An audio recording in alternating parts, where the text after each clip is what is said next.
श्री कृष्ण की दो बातें हम जो कह रहे हैं, एक तो श्री कृष्ण ने पूर्व अवतारों में जिन जिन भक्तों ने जो जो भाव भगवान से रखे, तो उन अवतारों में श्री कृष्ण, उन अवतारों में भगवान उनको पूरा नहीं कर पाए। तो उन सारे भक्तों के, चाहे वो किसी भी अवतार के भक्त हों,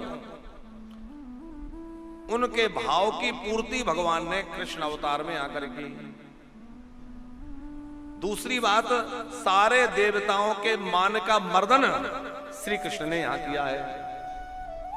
जैसे इंद्र का मान मर्दन इस लीला में हुआ, वरुण लोक से बाबा को छुड़ा कर लाए तो वरुण देवता का मान मर्दन किया। एक बार वन में सब ब्रजवासी सो रहे थे, वन में अग्नि लग गई तो अग्नि का पान कर गए, जैसे कोई पानी पीता है, अग्नि का पान प्रभु कर गए, तो अग्नि का मान मर्दन किया। इसी प्रकार भगवान ने अनेक लीलाओं में जितने जितने अभिमानी देवता हो रहे थे, उनके मान का हनन किया है। कामदेव को बड़ा अभिमान रहता था कि मुझसे कोई नहीं बचा। कामदेव को लगता था कि मुझसे जगत में कोई नहीं बचा। भोले बाबा ने भले एक बार मुझे जला दिया, पर जब भगवान ने मोहनी रूप धारण किया तब तो मैंने भोले बाबा को भी अपने बस में कर लिया। तो कामदेव के मन में दर्प हो गया, अहंकार आ गया।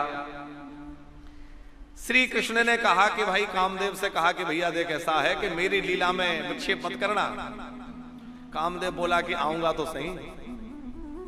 श्री कृष्ण ने कहा आओगे तो ठीक है, पर पूरा जोर लगा के आना, और अपना जितना सामर्थ्य है, जितना जोर है, सब आजमा लेना, अपना सारा जोर आजमा लेना।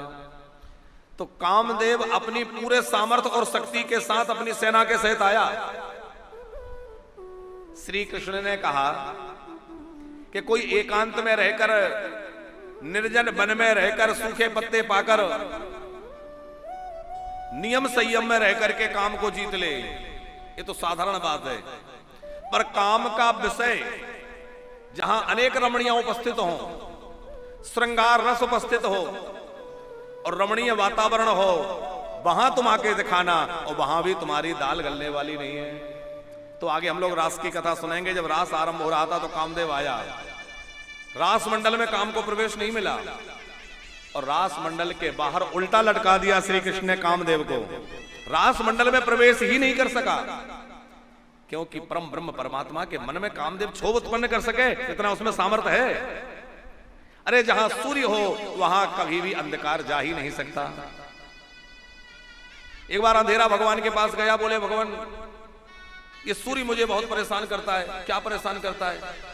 बोले प्रभु मैं जहां रहता हूं जब ये आ जाता है तो मुझे भगा देता है, मुझे भागना पड़ता है।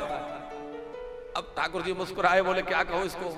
बोले अच्छा ऐसा करना कि सूर्य भगवान को एक बार बुला के मेरे पास ले आना, तो मैं उनको समझा दूंगा। अब अंधेरा कभी सूर्य भगवान को बुला के ला सकता है? बोले बुला के ला नहीं पाओगे बात। तो जैसे अंधेरा सूर्य के सामने टिक नहीं सकता, उसी प्रकार जो कामदेव है वो श्री राम के सामने, कृष्ण के सामने टिक ही नहीं सकता, उसका कोई सामर्थ्य ही नहीं है।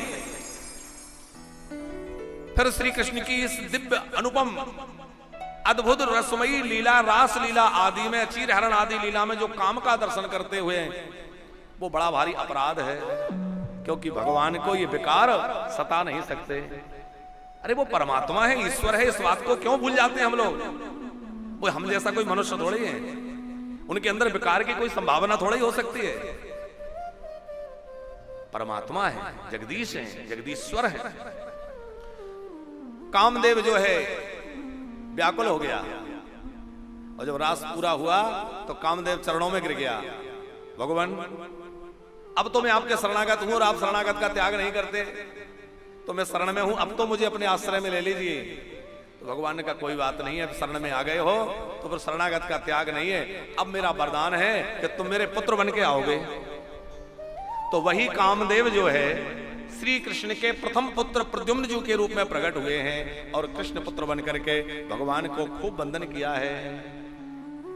भगवान शंकर का तो वरदान रति महारानी को पहले ही मिल गया था कि कृष्ण तनय होई पति तोरा।